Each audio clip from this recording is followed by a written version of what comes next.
Vamos a empezar ahora con nuestra primer soft skill, la marca personal. Seguramente han escuchado hablar de esto en algún momento y de lo importante que es poder desarrollar nuestra marca personal. Ahora, si vamos a la definición, vamos a tener de todo. Acá yo elegí una que me parece que es súper atinada, porque dice Tom Peters que la marca personal es la forma en la que me presento al mundo. Pero además es una combinación única de habilidades, experiencia y personalidad que me hace destacar. Es decir, se mezclan nuestras habilidades técnicas, nuestra experiencia e historia con nuestra personalidad. Y eso da como resultado que nosotros logremos destacar, que nosotros tengamos como nuestra propia idiosincrasia, ¿no? Nuestra propia identidad frente a otros. Yo le agrego que además no solo es la construcción de la marca personal, sino también el proceso de comunicar nuestra esencia a los demás. Que sepan quiénes somos y qué tenemos para ofrecer al mundo, ¿sí? Por eso, además de tenerlo claro nosotros mismos, es sumamente importante poder transmitirlo y traducirlo en palabras para que los demás sepan qué es lo que podemos o lo que queremos ofrecer al mundo. Ahora, ¿cómo podemos transmitir o comunicar esta marca personal? En principio les diría que las redes sociales son una gran herramienta para poder transmitir quiénes somos y qué podemos ofrecer al mundo, sobre todo LinkedIn, cuando hablamos de desarrollo profesional y de mostrar nuestro perfil profesional, es sumamente importante. Después, nuestra presentación, nuestro speech de presentación. ¿Vieron cuando ustedes se acercan a hablarle a alguien, cuando conocen a alguien nuevo? Esa breve descripción que ustedes hagan de sí mismos ya deja una huella, ¿no? Ya es mi forma de presentarme y es la idea que esa persona se va a hacer de mí, ¿no? Lo que va a recordar. Y esto viene muy ligado a nuestra imagen, cómo nos vestimos, cómo nos movemos, la forma en la que hablamos, todo eso forma parte de nuestra identidad y de cómo nos ven también del otro lado, ¿no? Entonces, hace necesariamente parte de nuestra marca personal. Quizás nosotros tenemos un estilo particular y logramos también transmitirlo a través de nuestra ropa, por ejemplo. Y por otro lado, la historia, ¿no? Esto es algo que ha cobrado especial relevancia en estos últimos años, que cuando nos vamos a presentar, está bárbaro también saber la historia detrás. Muchos lo utilizan para vender productos, por ejemplo, o servicios, como el storytelling detrás de una venta, pero también creo que es necesario, como detrás de nuestra marca personal, bueno, mirá, yo nací en el interior, nací en la provincia de Buenos Aires, en un pueblito que tiene 130.000 habitantes, por ejemplo, ¿no? Fui a una escuela católica y eso me dotó de ciertas eh, habilidades o creencias. Todo eso que nosotros por ahí fuimos acumulando como experiencias en la juventud, en la adolescencia, forma parte también de nuestra historia y por lo tanto de nuestra marca personal. Ahora, tips para trabajar la marca personal. Primero y fundamental, el autoconocimiento. Conocernos a nosotros mismos, tomarnos un momento para repasar nuestra historia, aquellos desafíos que nos tocaron vivir, qué fortalezas fuimos identificando, qué habilidades fuimos adquiriendo, conocernos realmente a nosotros mismos, porque no puedo comunicar algo que todavía yo no tengo identificado. Entonces, ese es el primer paso, tomarse un momento para conocerse a sí mismo. Después de que hago todo este proceso de revisar el pasado, poder formar una idea de mi identidad, es decir, cuáles son aquellas características que me identifican, aquellos valores con los que yo me siento en consonancia y también aquellos a los que quiero apuntar, porque somos jóvenes, no hace falta que tengamos todo esto tan definido o acabado, porque todavía tenemos la posibilidad de seguir trabajando en nuestra personalidad, en nuestra identidad y en lo que queremos ser. Y por otro lado, cuando ya tenemos todo esto un poco más cocinado, poder comunicarlo, poder hacerle saber al mundo de qué estamos hechos, qué queremos ser y qué queremos brindar, qué huella queremos dejar en el mundo y qué estamos haciendo para lograrlo. Todo esto hace parte de nuestra marca personal, porque ustedes piensen que nosotros podemos cambiar de roles, podemos cambiar de organizaciones, podemos hacer muchas cosas a lo largo de nuestro camino profesional, pero cuando la gente se acuerde de nuestro nombre, de nuestra cara, tenemos que tener muy claro qué es lo que queremos que esa persona se acuerde. Así que ahí les dejo esa tarea para que empecemos a pensar qué es lo que quiero que la gente recuerde cuando se acuerde de mi cara, cuando se acuerde de mi nombre. Vamos a pasar ahora a otro punto muy importante dentro de las soft skills, que es la comunicación efectiva.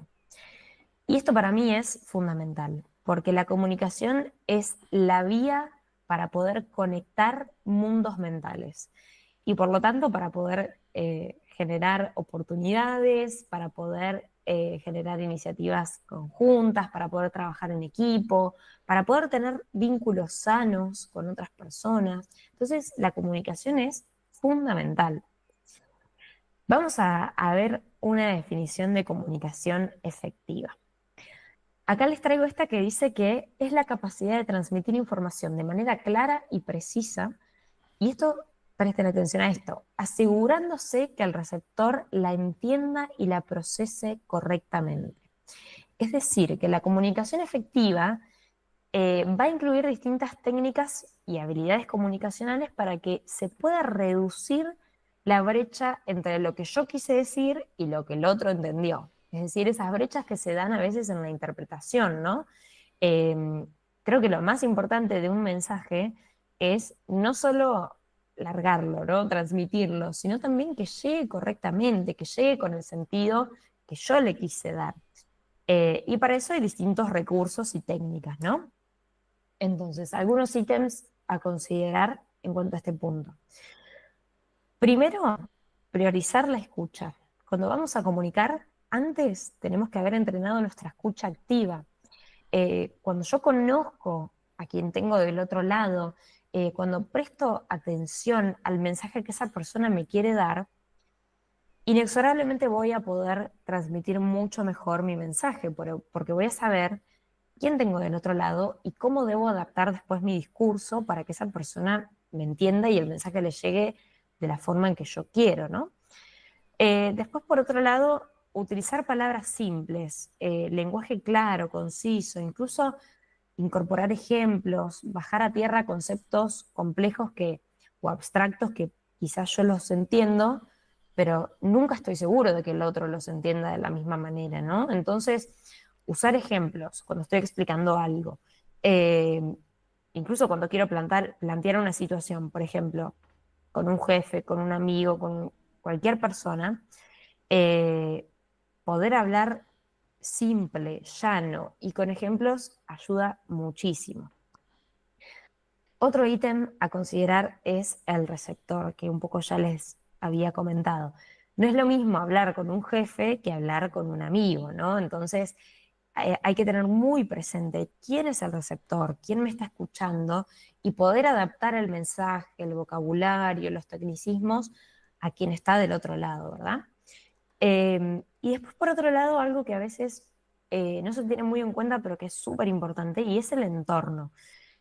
El entorno influye, desde el lugar en donde estoy teniendo esa conversación hasta el nivel de ruido que puede haber, las personas que estén cerca, dando vueltas, todo eso hace parte también de una conversación. Entonces, tengo que tenerlo en cuenta y si voy a tener una conversación difícil, tengo que elegir un buen momento, un buen lugar, una buena hora del día. Todas esas son cosas que interfieren, variables que interfieren a la hora de que el otro interprete mi mensaje. Así que se los dejo para que lo tengan en cuenta si en algún momento les toca una conversación difícil, ¿no? Y acá algunos tips para trabajar en esto. En cada uno de los temas que vamos a ver les voy a dejar al final 3 tips. En este caso, aunque les parezca gracioso por ahí, la práctica hace al maestro. Y acá los invito hasta que practiquen en el espejo si es necesario. Cuando hablamos de comunicación, ensayar conversaciones, prepararse para tener conversaciones difíciles, es algo que los mejores profesionales nos recomiendan. Incluso hay una frase muy conocida que dice, pasé toda la noche preparando mi improvisación de mañana. Es necesario tener flexibilidad en el discurso, incluso si les tocara, por ejemplo, dar una exposición. Eh, Hay que practicar incluso en los momentos en los que queremos improvisar, porque la práctica es justamente lo que nos va a dar no solo habilidades comunicacionales, sino también poder incorporar internamente nuestro discurso eh, y que después salga mucho más natural y podamos enfocarnos en otras cosas como el lenguaje no verbal, si tenemos una presentación, en utilizar otros recursos, pero primero practicar la comunicación. Después, otra cosa muy importante es la retroalimentación, pedir feedback, repreguntar. Por ejemplo, si es una conversación íntima y yo me quiero asegurar de que el otro me entendió lo que yo le dije, le pregunto, bueno, ¿qué entendiste de lo que te dije? O, a ver, haceme un resumen de todo lo que te dije en esta reunión, por ejemplo. Y esa es la forma que vamos a tener de chequear si la persona entendió. Y después cuando hablamos por ahí de cuestiones más expositivas, pedir feedback, preguntarle a alguien, che, ¿qué te pareció la charla que di? ¿Qué te pareció lo que dije en esta reunión? Eh, ¿Qué te pareció la intervención que hice en la clase? Lo que sea, pero pedir feedback. Eh, y después la adaptación, que esto es algo que también venimos hablando. Lo importante del mensaje es que llegue como lo pensaste. Entonces, adaptar el discurso al receptor y asegurarnos de que haya llegado como lo pensamos, con el sentido en que lo pensamos.